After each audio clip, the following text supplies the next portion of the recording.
Je vais essayer de partager avec vous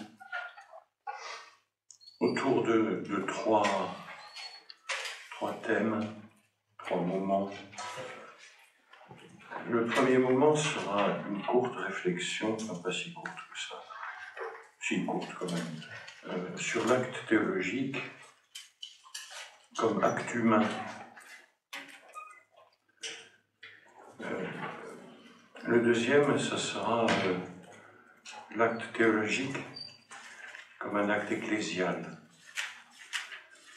Et puis après, j'en ai une conclusion sur plutôt un point de départ qu'un point final.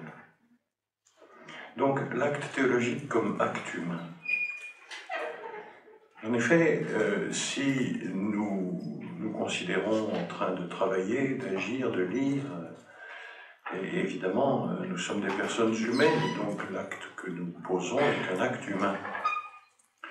Et tout acte humain est destiné à devenir un acte humain bon. C'est-à-dire poursuivre une fin bonne avec des moyens bons. En sorte que cet acte rende meilleur le sujet qui le produit. Et que l'on peut appeler de ce fait l'agent moral. Il y a donc comme deux éléments dans l'acte humain qui fonctionnent, saint Thomas d'Aquin dit, à la manière de deux principes. Il y a le sujet lui-même, chacun de nous, et puis le bien à atteindre comme une fin, à s'approprier, à faire sien. Alors, dans l'acte théologique, le bien à atteindre, c'est Dieu, qui nous a créés pour le connaître, l'aimer et le servir. Dans le cadre de la foi catholique, le Dieu invisible s'est manifesté dans une longue histoire. Puis il s'est dévoilé en plénitude dans l'incarnation du Verbe, en qui nous avons la vie, le mouvement et l'être, et qui est devenu, par les moyens que Dieu seul connaît, cause de salut pour toute personne en ce monde. Il est venu chez les siens ne l'ont pas accueilli, mais à tous ceux qui l'ont accueilli, il a donné de pouvoir devenir enfants de Dieu. Alors, nous découvrons simplement, très simplement, que le premier moment de l'acte théologique, c'est l'accueil de celui qui est venu. Comme il est éternel, sa venue est constante. Il est venu, il vient, il viendra. Alors, pour découvrir comment il vient et reconnaître sa venue à notre rencontre, nous pouvons étudier sa venue dans l'histoire de l'humanité qui nous a précédés. Thérèse de Lisieux disait une formule plus qu'imagée, très profonde, qu'elle cherchait dans l'Écriture, le caractère du bon Dieu. Comment il fonctionne.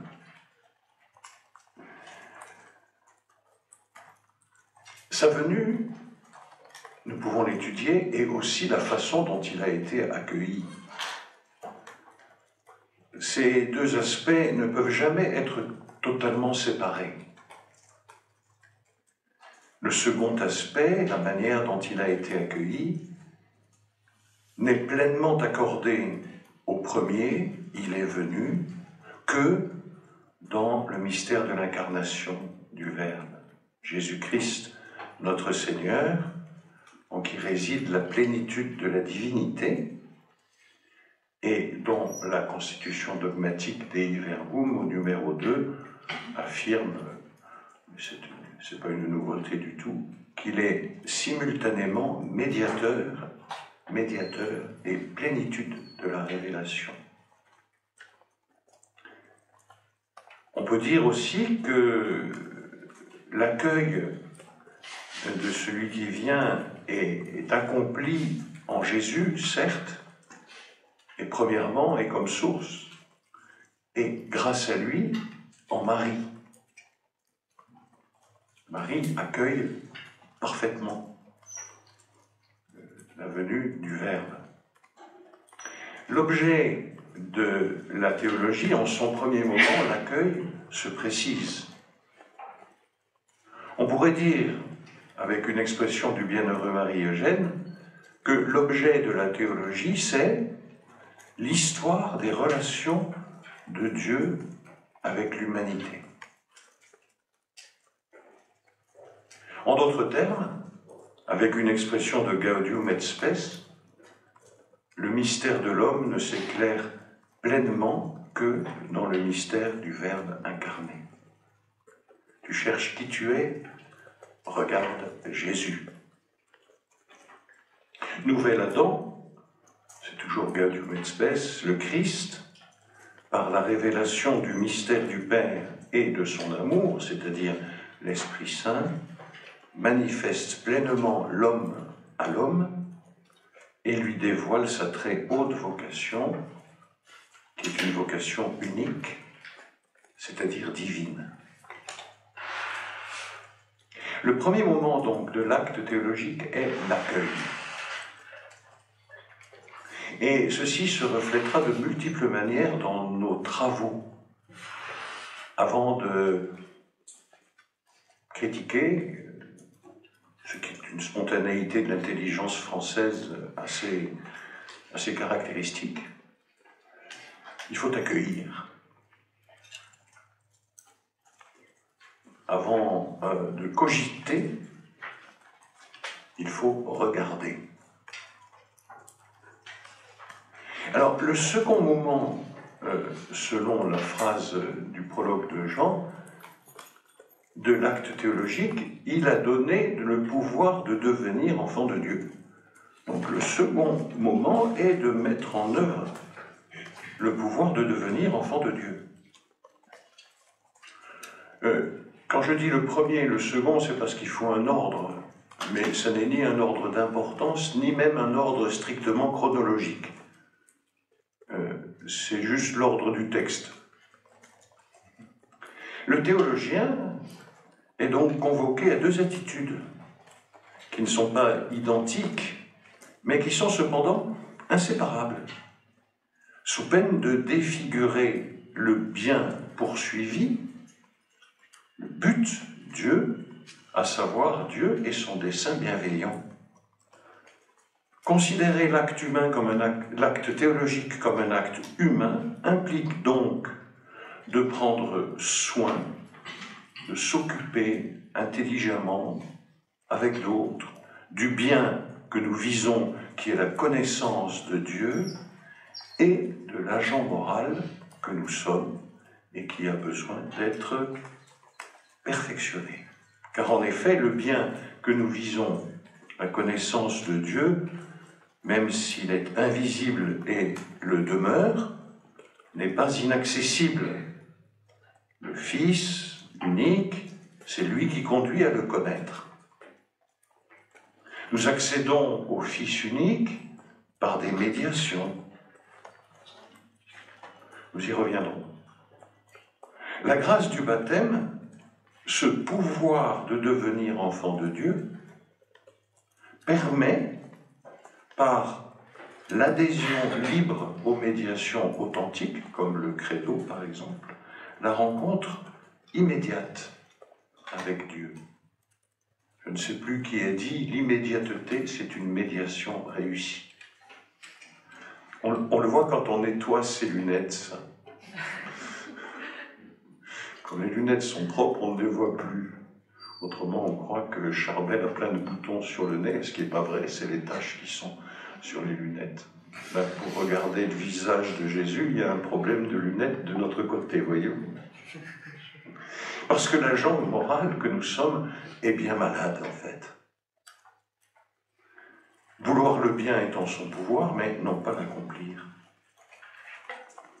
Et même s'il demeure capable d'entendre le pas de Dieu dans le jardin, il a peur parce qu'il est nu, c'est-à-dire vulnérable. Non seulement il est nu, mais il est dépouillé de la ressemblance tout en demeurant à l'image de son Créateur. Il lui faut donc revêtir le Christ et être trouvé en lui, revêtu de la justice, celle qui vient de Dieu et qui s'appuie sur la foi, comme dit la lettre aux Philippiens, chapitre 3, verset 9. Par conséquent, la découverte de Dieu dans l'acte théologique appelle la guérison du sujet moral que je suis. De même, la guérison du sujet moral que je suis, progressive évidemment, aspire à une découverte de plus en plus profonde de Dieu. Ainsi, acte théologique de recherche proprement dite et marche vers la divinisation sont indissociables. C'était le premier point. Le second, l'acte théologique, un acte ecclésial. Et nous nous posons tout d'abord la question, qui est théologien ? Il est habituel de réserver ce terme de théologien à certaines personnes qui exercent ce métier. C'est le titre d'un livre que je vous recommande de Louis Bouillet, Le métier de théologien. Et qui ont acquis, ces personnes, par leurs études, un ensemble de compétences, le plus souvent considérées comme essentiellement intellectuelles et d'érudition, d'être savants, dans différents domaines. Ces compétences, absolument indispensables et longues à acquérir, ouvrent l'accès aux données reçues dans la révélation et sa transmission tout au cours de l'histoire. En fait, je pense, il me semble qu'il faut considérer ceci, le théologien, c'est Jésus. Et en lui, car l'Église se trouve en lui, elle est dans le Christ, l'Église. L'acte théologique, quel qu'il soit, quel que soit celui ou celle qui le met en œuvre, est un acte ecclésial. Alors, réfléchissons un peu sur l'Église théologienne. L'Église comme sujet moral, un et unique, qui réunit les bienheureux, les saints et nous pauvres saints de la terre qui cheminons comme nous le pouvons dans l'histoire et qui contribuons à la croissance de l'Église sur un chemin qui se fait entre les consolations de Dieu et les persécutions du démon, comme dit saint Augustin, repris dans Lumen Gentium au numéro 8. Par conséquent, il n'y a pas d'apprentissage théologique sans découverte de l'histoire théologique de l'Église. L'histoire de l'Église n'est absolument pas une science annexe. Elle est le lieu où... Hugo, vous n'avez pas le droit de rigoler, sinon je perds mon sérieux. Elle est le lieu où se produit et se transmet l'acte par lequel nous parvenons à la connaissance de Dieu afin de l'aimer et le servir. Tout baptisé est porté par l'acte théologique de l'Église, éclairé par elle, formé par elle, éveillé avec elle aux questions de l'humanité de chaque époque. Questions qui sont toujours à la fois anciennes et nouvelles. Il importe donc de considérer la tradition ecclésiale comme une succession d'événements situés dans l'histoire qui, chacun pour sa part, enseigne l'art de la théologie.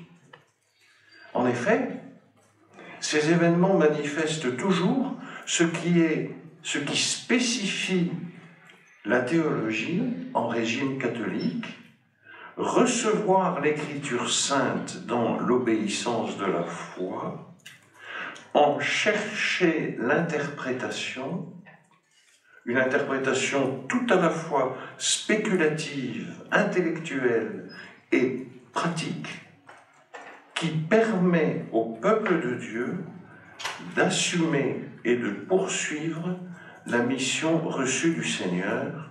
Vous serez mes témoins, en vue de rassembler dans l'unité les enfants de Dieu dispersés. L'acte théologique est donc essentiellement un acte historique. Et nous accédons à la connaissance du Dieu vivant par l'étude de son action créatrice, ne l'oublions pas, et salvatrice. Dans l'histoire théologique de l'Église, cette étude, ces découvertes, se réalisent sous des formes extraordinairement variées, avec des genres littéraires divers, des hymnes, des homélies, des traités, des controverses, des efforts de synthèse, des résumés, des décrets conciliaires, des peintures, des bâtiments, de la musique, que sais-je encore.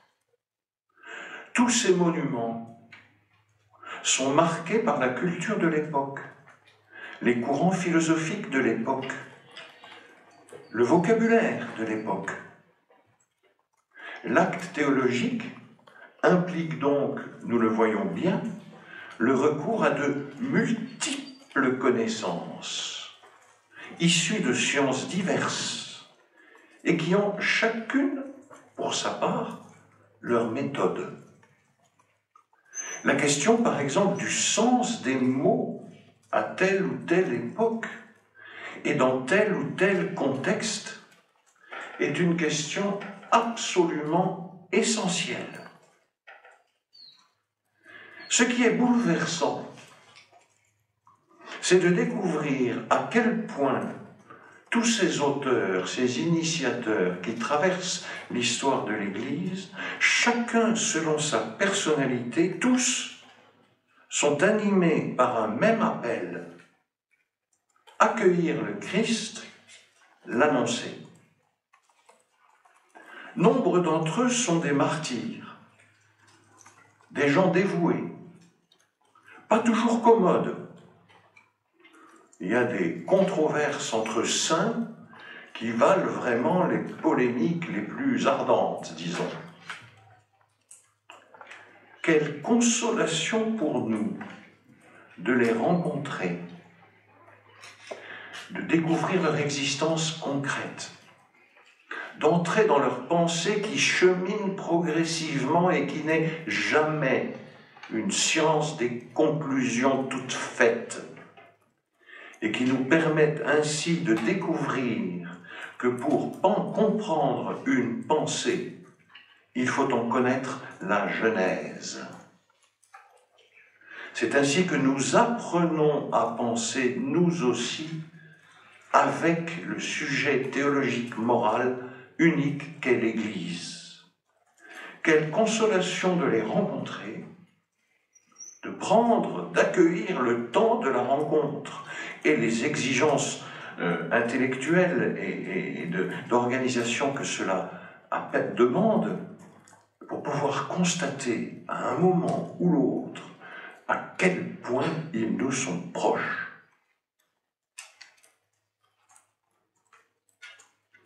Pourquoi, après tout, choisirions-nous uniquement Bonaventure de Bagnoregio et pas Thomas d'Aquin? Pourquoi choisirions-nous uniquement Jérôme et pas Augustin? Pourquoi ne pas entrer dans une attitude qui nous dit « chacun d'eux, serviteur de la foi et du témoignage, a quelque chose à me partager. Quoi, je n'en sais rien. Et comme ce sont des géants, je les lirai non pas comme une recherche Google qui m'impose immédiatement des formes de certitude claires en 4 ou 5 mots et d'une façon non distanciée. Et donc je vais les lire en acceptant dès le départ que je suis dépassé de partout et je ne m'arrêterai pas pour essayer de comprendre, pas plus que je n'ai besoin de la recette pour goûter un nougat glacé de chez Sylvain. Un parcours théologique. De même que l'Église est en pèlerinage et que toutes ses activités, ainsi que celles de ses membres, sont marquées par cette réalité itinérante, de même, les baptisés, qui ont reçu mission d'étudier la théologie, doivent prendre clairement conscience de la dimension pérégrinante de ce parcours. Plusieurs conséquences peuvent être dégagées de ce fait, et en particulier l'obligatoire, nécessaire et vital développement de la vertu de patience intellectuelle, qui nous manque cruellement et qui nous est presque rendue inutile par la rapidité de l'accès aux informations, accès dont l'excès tue la formation. Il serait bon que chacun et chacune de nous prenne le temps de noter les diverses conséquences dans sa vie de cette dimension pérégrinante du parcours. Parce que ces conséquences, si nous pouvons les nommer, auront un grand impact sur notre style de vie, selon notre tempérament, nos goûts, nos urgences, etc. Elles auront aussi un impact sur notre capacité à nous inscrire paisiblement dans la durée, à accepter de progresser grâce aux évaluations, aux critiques constructives, aux confrontations avec d'autres points de vue, etc. J'en viens à une courte conclusion. Puisque le travail théologique porte sur les médiations qui permettent la rencontre avec le médiateur, il faut ne jamais oublier ceci. La connaissance des médiations, écriture, données de la foi, sacrement, un titre particulier bien entendu, et bien d'autres, cette connaissance ne donne pas de soi accès au médiateur. Le christianisme n'est pas une gnose, mais une rencontre. Cette rencontre est celle de l'homme pécheur avec le Dieu saint. Elle implique la connaissance des médiations, mais ne se réduit pas à elles. Surtout, elle n'attend pas que la connaissance des médiations soit parfaite. La foi comme acte, et ceci est une phrase du patron du Studium, Saint Jean de la Croix, la foi comme acte donne Dieu lui-même et le fait connaître. C'est un simple écho à tout l'Évangile. Jésus ne subordonne jamais l'acte de croire en lui à la connaissance que l'on a de lui. On dirait même que c'est presque l'inverse. L'acte de croire en lui offre à Jésus la possibilité de se révéler, ainsi que le dessein de salut de Dieu Trinité. Dès lors, il paraît assez évident que le premier objet, non pas forcément chronologique, mais certainement du point de vue de l'organisation de nos savoirs dans notre âme, est de l'étude théologique porte sur l'acte de croire. Qu'est-ce que tu fais quand tu crois? Tel est pour une part importante le génie du Père Marie-Eugène, qui organise tout son enseignement autour de cette question. S'agit-il de théologie morale, dogmatique, pastorale, catéchétique? S'agit-il d'anthropologie, de psychologie ou autre? Tout ensemble, assurément.